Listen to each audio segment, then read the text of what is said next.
Good food. Might want to eat it. She had been on the lot for about 7 years. She was a wild animal and killing squirrels and killing rabbits. So everyone in the neighborhood was kind of just trying to help her. Okay, you can eat it later. And they needed to move the dog off the lot because they were going to start construction on this big project. And so I just went up there and saw her, and I was like, this dog is beautiful. So I just decided to try to figure out a way to get close to her. So I just started feeding her every single day after work, just trying to win her trust. So I just needed her to get used to me and for her to know that I wasn't going to hurt her. Hello, sweet girl. Hello. Hi. And we did that for a couple of months. She was just not used to interacting with humans. Then she let me pet her behind her neck. She was allowing me to be near her and to pet her and not be worried about what I was going to do. That was huge. Then she just happened to show up on my street. And I was just like, well, okay, I'll just feed you here now. And so I just started feeding her in my front yard just to see like if she would stick around, and she did.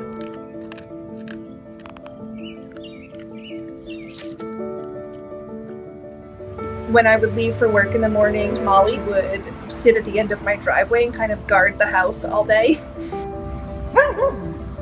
And then when I would come home from work, she would run behind my car back to my house with me. At that point, I could have slipped a leash over her head, probably. But if I missed, I would have ruined everything that we started together. We did it all at her own pace.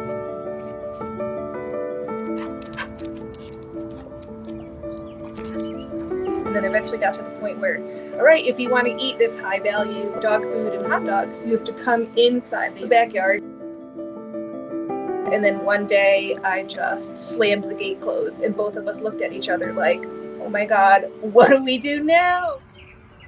She pretty much just laid around in the yard all day.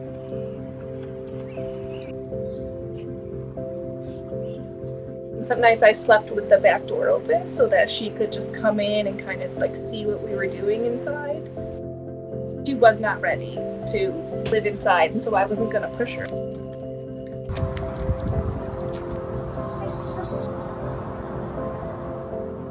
So she would lay on her back and like roll over and let me brush her belly. And there was a huge sign of trust. That probably took a year.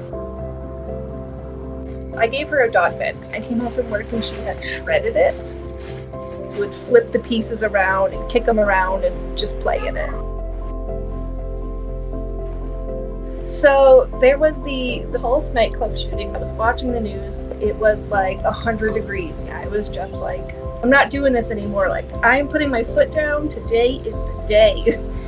And so I put a Benadryl in a hot dog and I gave it to her and I waited until she fell asleep and I picked her up and carried her inside. Then she woke up and she was in the air conditioning. She was just like, yeah, I live inside. So I set up a couple of baby gates in the house. So my two dogs could like talk to each other through the baby gates. Everybody got used to each other. Come here, come say hi to your friends. My 16-year-old Chihuahua was the head of the house, and she quickly learned that she had to fall in line behind her. She didn't know how to be a dog, so it was nice to see her blossoming into a proper dog.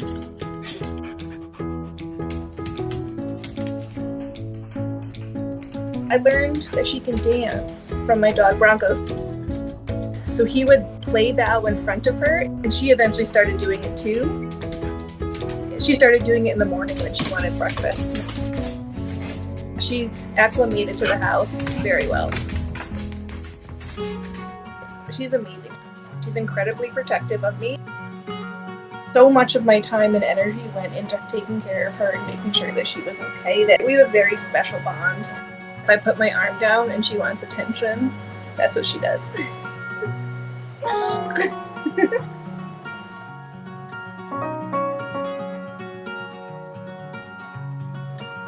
She had a nasal sarcoma. She just went through radiation treatment. In a way, I feel like I saved her life twice. because I took her off the streets and then we just treated her cancer, and now she's got a lot more time. It's my biggest lesson in like patience and trust. It was very difficult, and at times I wanted to like give up, but I'm glad I didn't, and it taught me a lot about being patient and listening to like what the other person has to say. You can go. You're free to go. She's out of here. Thanks. She wants a treat now. I have to give her a hot dog or something.